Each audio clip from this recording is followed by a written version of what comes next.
These are the levels of objectivity that all stand only more or less determined on their own. Some require the introduction of limits external to them in order to have their inherent indeterminacy contained, and all finally require, as their intelligible substratum, a discourse about discourse itself, which is the that are other than conceptual.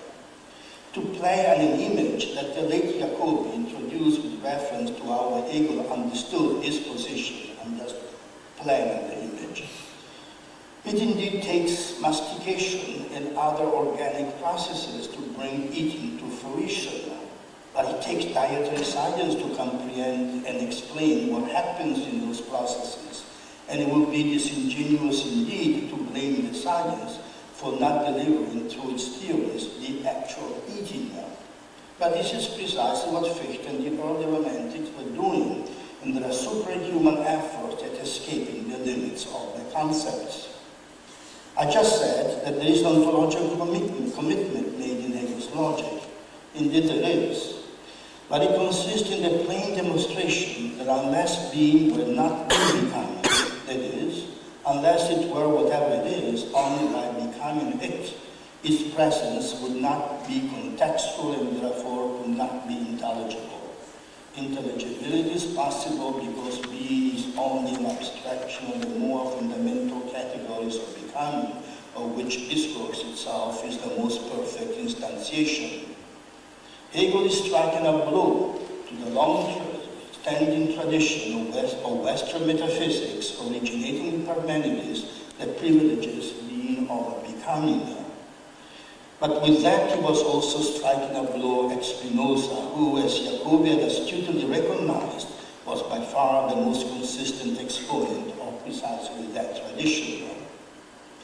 I'm saying, in other words, that the discursiveness of which Hegel's logic provides the reflective paradigm dispenses with intuition, not in the sense that it finally expresses that of which intuition is at best only a blind premonition, but in the sense that it provides the intelligible conceptual space within which the attitudes that a pre-reflective, even pre-conscious mind, and this means the body, has already assumed respect to its natural environment and has therefore in principle already invested with meaning, are recognized for what they are. In this sense, they are made intelligible. They are recreated for a life now specifically determined by the interest of spirit. And this is possible because the original intuition, to the extent that there is one, is no intimation of anything that transcends the here and now experience, but in the spirit of Kant is itself part of the latter. The true naturalist, the ontological realist in all this is Hegel. The whole logic is testimony to this, but there are two pieces of evidence in particular that I can offer.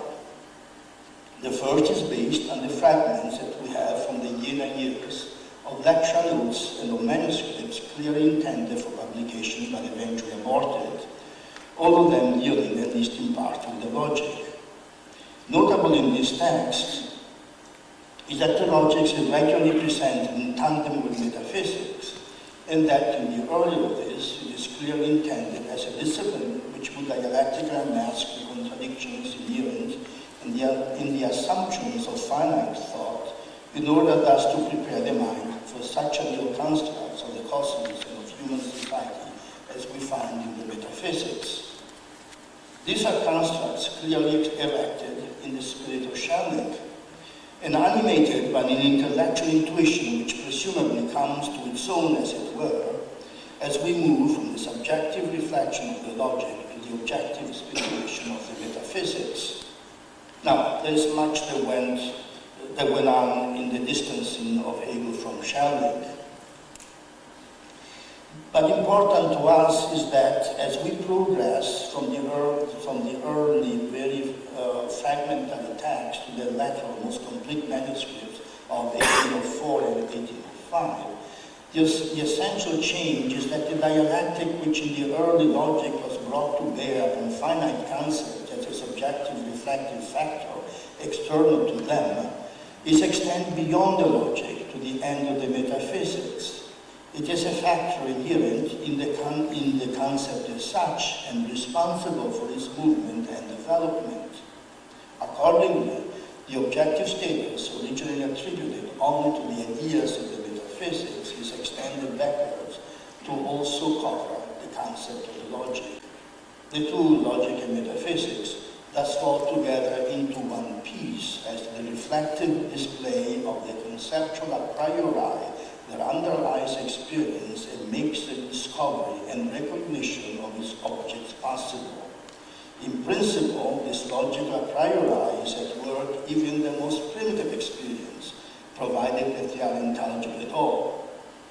It is the failure to recognize it and of not abiding by its logic that makes for the one-sidedness and often the illusion that shape many forms of historical consciousness, such form, that is, as the phenomenology of spirit examines. It is not by chance that Hegelian's period culminates with this work, which fittingly assumes the role of the introduction to philosophy, for which the logic was originally intended. In addition, which Hegel introduced in 1832 revised edition of the 1812 text of the Book 1 of the Logic.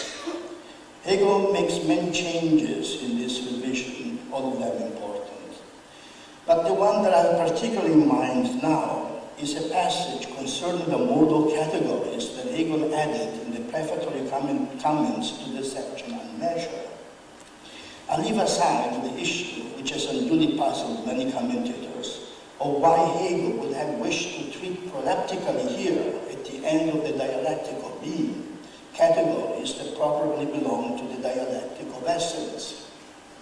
More to the point is that in this passage, Hegel lumps together Spinoza and Kant, blaming both for having attributed only subjective value to the modal categories, as if such attributes as possible, contingent, or necessary were only de dictu and not de re. I suggest to you that the significance of the presence of this passage at this late stage in Hegel's development is threefold. First, the passage is a vindication of the Jacobi of the Spinoza letters and of the David Hume. Second, it is also the culmination of the process that had already begun in the Jena years as Hegel distanced himself from Schelling. It consisted in attributing to nature a depth, that is to say, a distinction internal to it between a norm of being and the realization of it, which made it stand on its own as more than just an appearance. Nature carries its own inner meaning of being, and it is because of this that the modal categories can objectively be said of nature. Objectively said, of course, within the existential limits of and in the language appropriate to a given context. This is not a depth that could be attributed to nature as long as one looked at it simply in order to divine in it the presence of a transcendent which as such eschews all distinction. Third, and finally, Hegel was in a position to understand just where the limitations of the modal categories lie, and where the flaw of any monism, notably that of Spinoza, is to be found. The kind of intelligibility which the modal categories define is limited because the object for which they schematically provide the logic, namely nature, is ultimately refractory to complete determination. Its becoming remains open-ended. Its intelligible domain, therefore, only one of endless discovery. For the self-contained intelligibility that reason requires, one must turn, therefore, to categories that define the language of objects that transcend nature, not indeed the fathomless absolute of either Fichte or Schelling, but such object as spirit creates by refashioning nature after its image, ultimately the categories of language itself as methodically reenacted in the logic. This might well have been what Schelling wanted to say. The problem is that his romantic predilection for Spinoza did not allow it. The flaw of any naturalistic monist, Spinoza's in particular, is that it tries to achieve systematic closure in terms of categories which are in fact valid only for the ever-relative determinations of nature, and can therefore attain to such a closure only at the price of ultimately denying the reality of nature itself. In Hegel's language, this is a matter trying to make the categories of the understanding do the work that only the discursiveness of reason can perform. I'm coming to an end. Schelling is reported to have said, in the course of his late lectures on Revelation in Berlin, that his philosophy of identity had been intended only as the negative side of philosophy, a side which was to be supplemented by a positive one that would cover actual existence. That is what Schelling himself was now doing by investigating the things of experience in order to divine in them, in the spirit of Novalis' magical idealism, if I may gloss, the otherwise ineffable presence of the absolute. Hegel, according to Schelling, had raised this philosophy of identity above its avowed limitations by subjugating existence to the concept and thus establishing philosophy as absolute. It thus transpires that Schelling himself must have been an early source of the belief that Hegel's logic is a legitimate extension of the Frühromantik program.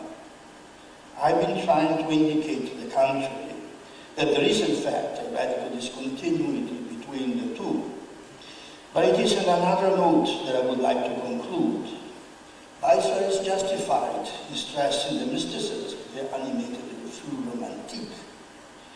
Whether it is possible to speak of a simple return to Platonic contemplation after the experience of Protestant pietism to which all the early romantics had been exposed, whether it is possible simply to return to the past is open to doubt. Of the early romantics, it might indeed be said that there were an instance of what Ernest Renan once said, fate has this peculiar quality. Even when it disappears, it continues to work. Moreover, the fact is that the Christian theological tradition was intertwined with Platonism from the beginning, and to draw a fine line between the two is not at all easy. But once the issue of Christian Platonism is raised, and the Christian heritage of Romanticism is put into play, one cannot leave it simply at that. That heritage was a complex one, and the mysticism of the early Romantics represented only one strand of it. The dominant strand was that of the theologians, and this operated in the medium of discursive thought. There is more than one way in which faith can be seen still to work. And my suggestion is that Hegel's undeniable own religiosity feeds rather on the imagery of this other strand. The central dogma of the latter, and also the defining belief of Christianity, is that the Godhead is a community of persons whose distinctness is generated by the procession of the Logos, and their unity is consummated in love. Hegel's logic historically feeds on this dogma, but it also demythologizes it. And if his logic no longer is the logic of the divine life of the Godhead, then it must be the logic of the language of a community which is infinite only in the sense that it knows how to contain its limits, most of all its potential for evil, by recognizing them and redeeming them in judgment. And there is no Novalis-like magical divining of science in this.